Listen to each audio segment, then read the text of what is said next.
매일 기도에 오신 여러분들을 주님의 이름으로 환영합니다. 사도신경으로 우리의 신앙을 고백하도록 하겠습니다. 전능하사 천지를 만드신 하나님 아버지를 내가 믿사오며 그 외아들 우리 주 예수 그리스도를 믿사오니 이는 성령으로 잉태하사 동정녀 마리아에게 나시고 본디오 빌라도에게 고난을 받으사 십자가에 못 박혀 죽으시고 장사한 지 사흘 만에 죽은 자 가운데서 다시 살아나시며 하늘에 오르사 전능하신 하나님 우편에 앉아 계시다가 저리로서 산자와 죽은 자를 심판하러 오시리라. 성령을 믿사오며 거룩한 공회와 성도가 서로 교통하는 것과 죄를 사하여 주시는 것과 몸이 다시 사는 것과 영원히 사는 것을 믿사옵나이다. 아멘. 하나님께 찬양을 드리는 시간입니다. 시편 112편 1절에서 10절까지 합독하도록 하겠습니다.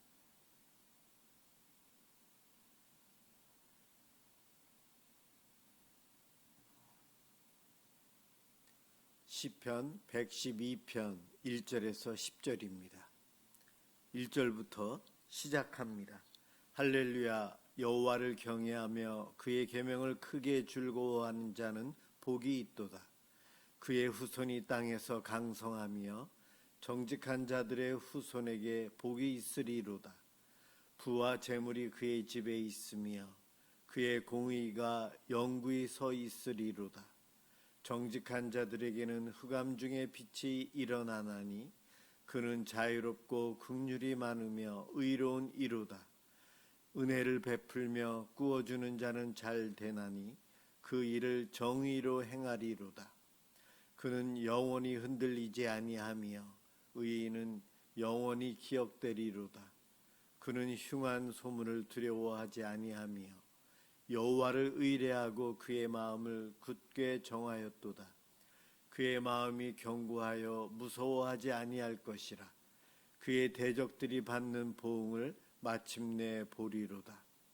그가 재물을 흩어 빈궁한 자들에게 주었으니 그의 의가 영구히 있고 그의 뿔이 영광 중에 들리리로다.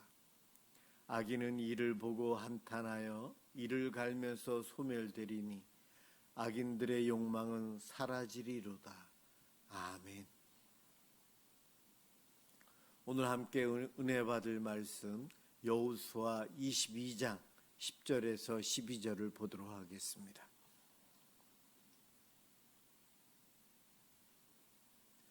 여호수아 22장 10절에서 12절입니다. 제가 봉독하겠습니다. 르우벤 자손과 갓 자손과 므낫세 반 지파가 가나안 땅 요단 언덕가에 이르자 거기서 요단가에 제단을 쌓았는데 보기에 큰 제단이었더라. 이스라엘 자손이 들은즉 이르기를 르우벤 자손과 갓 자손과 므낫세 반 지파가 가나안 땅의 맨 앞쪽 요단 언덕가 이스라엘 자손에게 속한 쪽에 제단을 쌓았다 하는지라.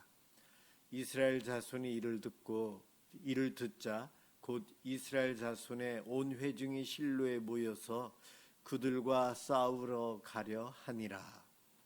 아멘. 오해로 인한 갈등이란 제목으로 함께 은혜를 받고자 합니다. 오늘 본문은 가나안 정복 전쟁이 다 끝나고 땅 분배까지 다 끝났어요. 그래서 요단강 동편에서 모세 때에 할당을 받았던 두 지파 반, 세 지파죠. 두 지파 반이 있었어요. 바로 르우벤, 갓, 므낫세의 반 지파. 가나안 정복 전쟁 전에 요단강 동쪽에서 전쟁을 해서 그쪽 땅을 차지했을 때에 이스라엘 백성들이 광야 40년 하는 동안 키워온 목축들이 있었어요. 그런데 그쪽 땅이 가축들을 키우는 데 있어서는 아주 좋은 땅이었어요. 그래서 이 두 지파 반이 우리는 가나안 땅에 들어가지 않고 여기에서 머물러 살게끔 해달라고 부탁을 합니다. 그래서 모세가 조건을 내걸고 허락합니다. 그 조건은 무엇인가? 가족들과 양떼들, 이러한 짐승들은 그 땅에 머물게 하는 대신 전쟁에 나아가서 싸워야 될, 정복 전쟁을 해야 될 이들은 너희들이 앞서 같이 가서 다른 10지파들과 함께 정복 전쟁에 참여해야 된다. 이것이 조건이었어요. 그 조건대로 2지파 반의 남자들은 가서 정복 전쟁을 수년 동안 했어요. 전쟁이 끝났고 땅까지 이제 다 나누어 가진 상태였기 때문에 기쁜 마음으로 이제 자기들이 원했던 땅, 이미 가족들과 재산이 있는 그 땅으로 가고 있었어요. 가고 있다가 불현듯 이와 같은 생각이 들었어요. 우리가 나중에 후손들로부터 잊혀지면 어떻게 될까 하는 걱정을 합니다. 요단강 안에 서편 이스라엘 땅, 가나안 족속이 있었던 그 땅에 살고 있던 그 지파의 후손들이 우리의 후손들에게 너희는 하나님과 관계가 없다, 이쪽에 와서 예배드릴 필요도 없다 하면서 거부할 수 있지 않을까라는 그러한 걱정거리가 생겼던 것 같습니다.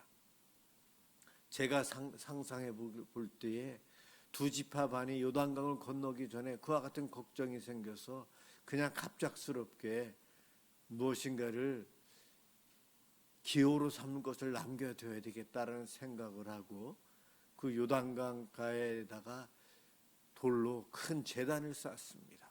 제단을 쌓고 가는데 그 소문이 퍼졌어요. 다른 10지파가 저 2지파 반이 가다가 제단을 쌓았다, 그 얘기를 듣고 분노합니다. 왜 분노했을까요? 가나안 땅에는 이민족들이 살고 있으면서 우상 숭배를 많이 했어요. 그들이 우상 숭배를 하는 곳은 어떠한 곳인가? 산당이에요. 산당을 지어놓고 그곳에서 돌로 단을 쌓고 그곳에서 우상 숭배를 했거든요. 그러한 산당을 다 없애기를 원하셨어요, 하나님은. 그래서 이스라엘 백성들에게 그 산당 중에 하나인 실로에만 하나님의 법궤를, 언약궤를 갖다 놓고 그곳에서만 하나님께 단을 쌓고 예배를 드려라 허락을 했어요. 그리고 다른 곳에는 단을 쌓지 말고 없애야 된다 말씀하셨어요. 그래서 이스라엘 백성들은 실로에 있는 제단 하나면 충분했어요. 그런데 2지파 반이 집으로 돌아가다가 요단강가에 실로에 버금갈 정도로 큰 제단을 쌓았다는 거예요. 우상 숭배를 저들이 하려고 하는구나, 하나님을 버렸구나, 미쳤구나라는 생각이 들어서 그들을 죽여야 되겠다는 생각을 했어요. 왜 그랬는가? 하나님은 공동체에게 그 죄값을 물었어요. 아간이 죄를 범했을 때 그 아간 한 사람뿐만이 아니요 그의 가족들과 거기에 마음을 빼앗겼던 다른 이스라엘 사람들을 함께 하나님께서는 심판하셨고, 전쟁에 나가서 패배함으로 모든 이스라엘 백성들이 슬퍼하고 안타까움을 겪었어요. 그리고 또 한 곳에서는 우상 숭배를 하는 것으로 인해서 온 이스라엘 백성들이 질병으로 고생하고 죽어갔었거든요. 공동체에 죄인이 있을 때 그 한 사람의 죄로 인해서 공동체가 엄청난 피해를 봅니다. 그것을 경험했던 이스라엘 백성들은 2지파 반이 요단강을 건너기 전에 단을 쌓았다, 그 이야기를 듣고 전쟁을 준비합니다. 그러면서 제사장 엘르아살의 아들 비느하스, 제사장을 대표해서 그를 대표로 하고 10명의 각 지파의 지도자들을 보내서 어떻게 된 것인지 살핍니다. 전쟁을 할 준비를 해요. 같은 이스라엘 민족이고 그렇지만 하나님께 심한 죄, 우상 숭배 죄를 지은 저들 그렇게 오해를 하고 그들을 향해서 전쟁 준비를 합니다. 사실은 이스라엘 민족 전체는 하나님을 경외하고 있었고 전쟁에 승리하면서 땅을 차지함으로 큰 축제, 기쁨, 아주 잘 되는 순간이었어요. 그런데 서로 오해를 하게 됩니다. 사실은 두 지파 반도 그곳에 단을 쌓은 것은 좋은 의도를 한 것인데 저들이 오해를 한 거예요. 오해는 작은 일에서부터 시작됩니다. 우리들도 그렇잖아요. 가족들 간에 서로 친구들과 사업을 하면서 작은 것 하나 오해로 인해서 서로 상처를 주고 갈등이 생깁니다. 오해가 많아지면 많아질수록 사람을 미워하게 되고 감정이 생기면서 감정까지 그 문제로 인해서 관계는 점점 악화되어져 가요. 제3자가 객관적으로 보았을 때 별것 아니었는데 그 오해로 인해서 큰 갈등이 생기고 전쟁이 일어나고 큰 위기가 온다는 거예요. 바로 오늘 본문도 그렇습니다. 이스라엘 민족들은 감정적인 대응을 하고 싶어서 전쟁을 준비하지만 그래도 다행히 이 비누아스와 다른 우두머니들을 10명을 뽑아서 전쟁 전에 그 상황을 파악하도록 보냈다는 것 참 중요합니다. 아주 잘했던 것 같아요. 그것으로 인해서 가서 물어봅니다. 왜 그랬는가? 이스라엘의 그 두 지파 반은 우리는 여기다가 제단을 쌓지만 여기서 제사 드리고 우상 숭배하는 거 절대 안 할 겁니다. 이것은 기억하기 위한 돌을 쌓아놓은 제단일 뿐이지 우상 숭배나 예배를 위해서 지은 것이 아닙니다. 나중에 우리들의 후손들이 우리를 보고 너희들은 하나님과 관계 없다. 너희들은 이곳으로 와서 이스라엘 땅으로 와서 예배드릴 자격이 없다. 그런 말을 혹시나 할까봐 하나님께서는 우리에게는 요단강 동쪽에 있는 땅을 주셨다는 것을 알리기 위해서 그것을 표현하기 위해서 돌단을 쌓은 것뿐입니다. 나중에 자세한 설명을 하는 것으로 인해서 전쟁의 위기에서 다시 평화를 되찾습니다. 작은 일이었지만 수많은 이들이 또 죽임당할 뻔했어요. 전쟁이 일어날 뻔했습니다. 얼마 전에 태국과 캄보디아가 서로 싸우고 포를 쏘고 지금도 쏘는지 모르겠어요. 거기 관광지에서 개인들끼리 싸움이 일어났다가 전쟁까지 된 것이 바로 며칠 전 사건입니다.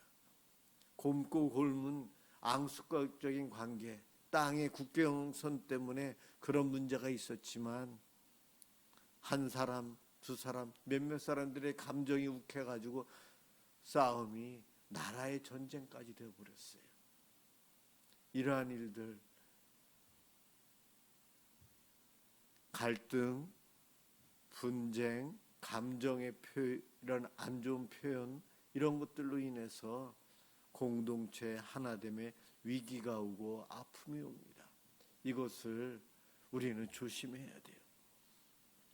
이스라엘의 12지파, 그 12지파는 하나됨을 유지하고 하나님 나라의 모습을 보여주어야 할 모델이에요. 그런데 그 안에서 사실 수많은 문제가 생기면서 각 지파끼리 싸우고 전쟁을 하고 서로 죽이며 안 좋은 일들이 참 많이 일어납니다. 40년간 광야 생활하면서도 그러한 일들이 있었고요. 그 다음 사사 시대에는 더 말할 것도 없어요. 사사들의 통치 12지파 전체를 사사들이 통치한 적이 거의 없어요.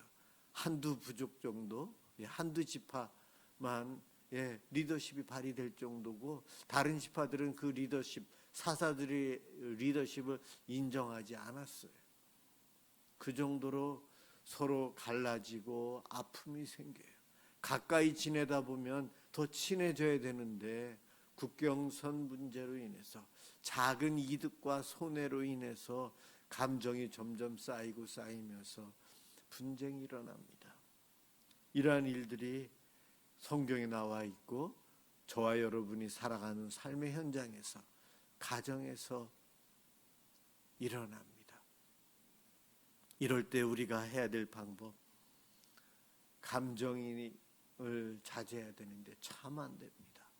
오늘 본문에는 대화할 수 있는 사람들을 뽑아서 보내서 대화함으로 이 오해를 해결했어요. 이것이 우리가 할 수 있는 최선이고 좋은 방법인데 이것을 하기 전에 감정이 먼저 나오면서 문제가 되는 것 같습니다. 저 또한 그러한 잘못을 범하고 살아가요. 우리들이 그렇지 않습니까? 하나님은 갈등보다 서로 사랑의 공동체 안에서, 가족들 안에서 누가 옳고 누가 그른지, 누가 더 잘했고 누가 더 못했는지 그거 따지고 비난하는 것보다 서로 용서하고 사랑하고 하나 되는 것, 오해하지 않고 서로 안 좋은 감정만 쌓아가지 않고 사랑으로 하나 되는 것을 하나님은 바라십니다. 특히 전쟁에 승리하고 이제는 고향 땅으로 가면서 얼마나 기쁘고 좋은 때예요. 그런데 그러한 상황에 위기가 올 수 있어요. 저와 여러분이 살아가면서 이 땅에서 우리도 누군가를 오해하고 누군가는 나를 오해합니다. 선한 의도로 했지만 서툰 방법 때문에 남들은 오해합니다. 말을 하나 잘못해서, 한 단어를 잘못 써서 잘못된 행동을 해서 오해를 사고 어려움을 당합니다. 이러한 일들이 계속해서 우리의 삶에서는 나옵니다. 그렇게 우리들은 한 번이라도 더 생각하고 오해일 수 있다라는 생각 속에서 하나됨을 유지하기 위해서 애쓰며 살아야 돼요. 하나님의 나라는 싸우는 것이 아니에요. 오해하는 것이 아니에요. 감정적으로 서로 악화되는 것이 아니고 참고 인내하고 용서하고 기다려주는 것, 정말 어려워요. 성령님이 도와주실 때, 또한 우리들이 신앙이 성숙해질 때, 우리가 은혜를 많이 받았을 때, 우리들이 하나님의 사랑을 많이 느끼고 살아갈 때에 그렇게 살아갈 수 있어요. 그런데 내 마음이 완악해지고 돌처럼 딱딱해지고 신앙적으로 흔들리고 있을 때에, 그럴 때에는 내 주변에 있는 사람들을 오해하게 되고 용서하지 못하고 사랑하지 못하고 마음을 작은 마음 가지고 살아가게 됩니다.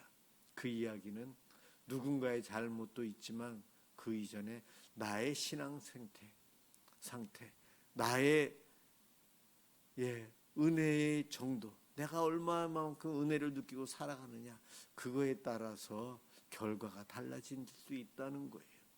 그래서 모든 것의 책임은 나 자신에게 있습니다. 남에게 있는 것이 아니고요. 우리는 하나님께 기도해야 됩니다. 넓은 마음, 사랑의 마음, 용서의 마음, 급한 것이 아니고 여유 있게 그런 마음을 하나님께 달라고 기도하고, 또 은혜 가운데 그렇게 살아가심으로 인해서 오해보다는 사랑 속에, 분열보다는 위기보다는 하나됨 속에 살아가는 저와 여러분들 되시길 주님의 이름으로 축원합니다. 기도하겠습니다. 사랑의 하나님, 우리들이 오해와 분열, 갈등으로 인해서 피해를 보고 또한 누군가에게 피해를 주고 살아갑니다. 하나님, 저희들을 불쌍히 여겨 주시옵소서. 하나님의 백성으로서 하나됨을 지키며 살아갈 수 있도록 성령의 충만함을 주옵소서. 문제가 생겼을 때에 감정을 내세우기보다 주님을 바라보며 우리의 부족함을 깨닫게 해주시고 하나님의 사랑과 용서를 다시 한 번 더 묵상할 수 있는 저희가 되도록 도와주옵소서. 나의 신앙 상태가 중요합니다. 오늘도 기도하는 저희들 주님, 주님의 은혜를 더 많이 느끼고 누리고 감사하게 해주시고 그 은혜 속에서 내 가족들을, 나와 매일 만나는 사람들을 용서하고 또한 이해하고 받아주며 살아갈 수 있도록 축복해 주옵소서. 예수 그리스도의 이름으로 기도드립니다. 아멘. 주기도문 하도록 하겠습니다. 하늘에 계신 우리 아버지여, 이름이 거룩히 여김을 받으시오며 나라가 임하시오며 뜻이 하늘에서 이루어진 것 같이 땅에서도 이루어지이다. 오늘 우리에게 일용할 양식을 주시옵고 우리가 우리에게 죄 지은 자를 사하여 준 것 같이 우리 죄를 사하여 주시옵고 우리를 시험에 들게 하지 마시옵고 다만 악에서 구하시옵소서. 나라와 권세와 영광이 아버지께 영원히 있사옵나이다. 아멘. 우리의 이웃을 위해서 주의 사랑으로 함께 기도하겠습니다.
그러한 세상을 만들어 가길 주님 소망합니다.